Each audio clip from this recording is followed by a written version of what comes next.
నమస్తే. నేను ప్రశాంత్. ఉగాది. చాలామంది ఉగాది కొత్త పంచాంగం కోసమే వేచి చూస్తూ ఉన్నారు. మరి ఏ విధంగా ఉండబోతుంది ఉగాది తర్వాత? ముహూర్తాలు కానివ్వండి, రైతుల సమస్యలు కానివ్వండి, పూర్తి వివరాలు తెలుసుకుందాం. దీని గురించైతే మాట్లాడేందుకు ప్రస్తుతం మనతో పాటు ఆస్ట్రాలజర్ నానాజీ పట్నాయక్ గారైతే మనతో పాటు ఉన్నారు. నమస్కారం గురువుగారు. శ్రీమాత్రే నమః. చాలామందైతే ఈ శ్రీ పరాభవ నామ సంవత్సరం ఉగాది తర్వాత ఏ విధంగా ఉండబోతుంది? గత సంవత్సరంలో చూసుకుంటే గనక మనము చాలా ప్రమాదాలు చూసాము. కొన్ని మంచి విషయాలు చూసాము. చాలా మందికి సమస్యలు చూసాము. సో, మరి ఈ సంవత్సరం ఏ విధంగా ఉండబోతుంది? పరాభవనం సంవత్సరం ఎలా ఉండిపోతుంది? అవును. ఫస్ట్ ఉగాది ఎలా జరుపుకోవాలని స్వీట్ అండ్ షార్ట్‌లో ఒకసారి చెప్పండి. అండ్ ఏ విధంగా ఉండబోతుందో ఒకసారి చెప్తే మనం తర్వాత రాశులకి వెళ్ళిపోదాం. ఉగాది యాక్చువల్‌గా ఏంటంటే మనకి ప్రకృతి పరంగా అనేకమైనటువంటి మార్పులు కనిపిస్తాయి మనకి ఉగాది అనగానే. హ్మ్. దీనికి ఏంటంటే మనకి సంకేతంగానే మన దాంట్లో ఉగాది పచ్చడి చేస్తారు తెలుసు కదా! తీపి, పులుపు, వగరు, చేదు అన్నీ ఉంటాయి అందులో. హ్మ్. దాంతో పాటు హెల్త్ బెనిఫిట్స్ కూడా ఉంటాయి అవి తీసుకోవడం వల్ల. వేప చిగురేస్తాము. అంటే ఇక్కడ ఏంటంటే నీ లైఫ్ అనేటువంటిది ఒకలాగే ఉండదు.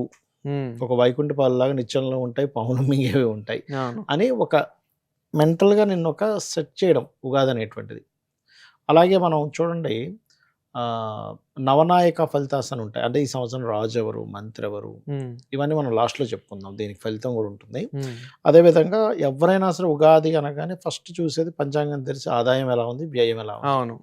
ఈ ఆదాయ వ్యయాలను చూసుకొని మనం కంగారు పడడం జరుగుతది. ఒక్కోసారి ఆశపడడం జరుగుతది. హ్మ్. బట్ నేననేది ఏంటంటే అది ఓన్లీ 5% పనిచేస్తదండి. హ్మ్. 5-10%. ఎందుకంటే ఒక 50 ఇయర్స్ ఆఫ్ పంచాంగాలు తెప్పించుకొని చూడండి. హ్మ్. ఆదాయ వ్యయాలు ఎలా ఉన్నాయో చూడండి. ఆ ఇయర్‌ని మీరు చూసుకోండి ఒకసారి. ఈ ఇయర్‌లో ఓకే. నిజంగానే నాకు ఎక్కువ తక్కువ ఉందా అని. హ్మ్. ఒకవేళ అలా ఉన్నా కూడా దాన్ని మనం మార్చుకోవచ్చు. మనం పెద్దగా దాని గురించి కంగారు పడాల్సిన, భయపడాల్సిన పని లేదు. హ్మ్. అందులో ముందుగా మేషరాశి తీసుకున్నాం అనుకోండి. మనకు ఆదాయం 11, వ్యయం 5 ఉంది. అంటే ఓకే. సో, ఆదాయం ఎక్కువగానే ఉంది. హ్మ్. సో, మేషరాశి ఈ సంవత్సరం చూసుకున్న వాళ్ళు ఏమనుకుంటారు? హమ్మయ్య! పర్లేదులే అనుకుంటారు. ఫైన్. హ్మ్. మరి రాజ్యభుజం అవమానం అంటారు. అంటే మనల్ని మెచ్చుకునే వాళ్ళ సంఖ్య, ఇబ్బంది పెట్టే వాళ్ళ సంఖ్య. అంటే మనం ఏ పని చేసినా కూడా, హ్మ్. ఇగో ఇక్కడ ఈ తప్పు చేశాడు, ఇక్కడ ఈ రాంగ్ చేశాడని వేలెత్తి చూపించే వాళ్ళ సంఖ్య ఉంటుంది. ఓకే. అది చూసుకుంటే 4 ఉంది.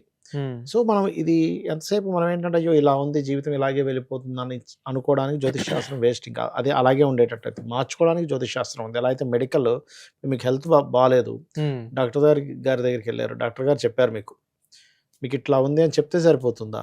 మార్చాలి గదా! మారాలి గదా! అవును. అలాగే రాజ్యపూజ్యము, అవమానం, మార్పులు రావాలి అంటే మేషం వారికి హ్మ్. ఫస్ట్ ఆఫ్ ఆల్ విష్ణు సహస్రనామాలు గనక విన్నట్లయితే వీళ్ళు ఓకే.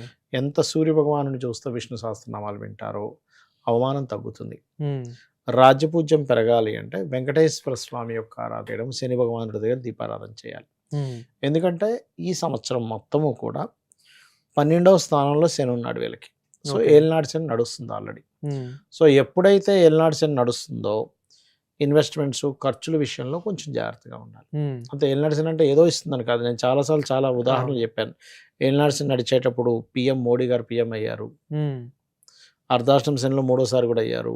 జగన్ హ్మ్. గారు, మన చంద్రబాబు నాయుడు గారు, అందరూ ఆఖరికి స్వర్గీయ ఎన్టీ రామారావు గారు కూడా ఏలినాటి శనిలోనే అయ్యాడు ఆయన సీఎం. అంటే గురువుగారు ఈ ఏలినాటి శని పోవాలి అంటే ఏదైనా పూజలు చేస్తే కొంచెం ఫలితం ఉంటుందంటారా? మంచి ప్రశ్న ఏశారు. అలా కాదు ఇక్కడ నేను అనేది ఏంటంటే ఏలినాటి శనిలో ఏదో ఇంక నాకేమి కలిసి రాదనేది పెట్టుకోకండి అంటున్నా. హ్మ్. పీఎంలో అవుతున్నప్పుడు మనం చేసే చిన్న చిన్న పనులకే ఉంది.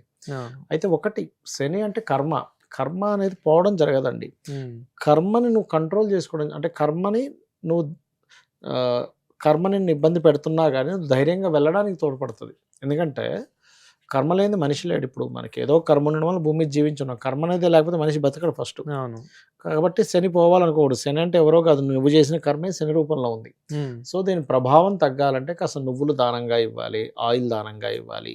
హ్మ్. ఇవి ఎక్కువగా చెప్తూ ఉంటారు. అలాగే లలితా సహస్రనామాల్లో ఓం అనాకలిత సాదృశ్య చుబుక శ్రీ విరాజితాయ నమః చేసుకుంటూ ఉండాలి. హ్మ్. ఇక ఈ మేషం వారికి ఈ సంవత్సరం ఫైనాన్షియల్‌గా చూసుకుంటే గనక హ్మ్.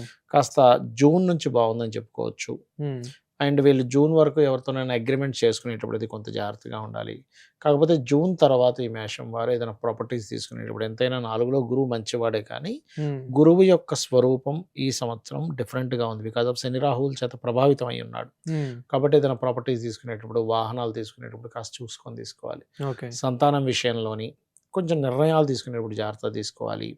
అండ్ అలాగే రాజకీయ నాయకులు జాగ్రత్తగా ఉండాలి. ఉమ్, ప్రేమ వ్యవహారాల విషయంలో నవంబర్ వరకు చాలా కేర్‌గా ఉండాలి ఉమ్, ప్రధానంగా చూసుకుంటే గనక.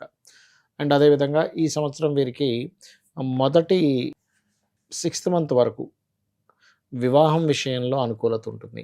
ఉమ్, అండ్ మరొక విషయం ఏంటంటే జూన్ తర్వాత నుంచి వీరికి కెరియర్ పరంగా బాగుంటుంది. కెరియర్ పరంగా డెవలప్‌మెంట్స్ పెరుగుతాయి. ఓకే. అయితే వీరికి ఏంటంటే లాభస్థానంలో రాహు ఉన్నందుకు ఆహ్, ఆన్‌లైన్‌లో చేసే బిజినెస్ చేసేటువంటి వారికి చాలా బాగుందని చెప్పుకోవచ్చు. ఉమ్. ఇది మెయిన్‌గా. థ్యాంక్ యూ గురువు గారు. శ్రీమాత్రే నమః.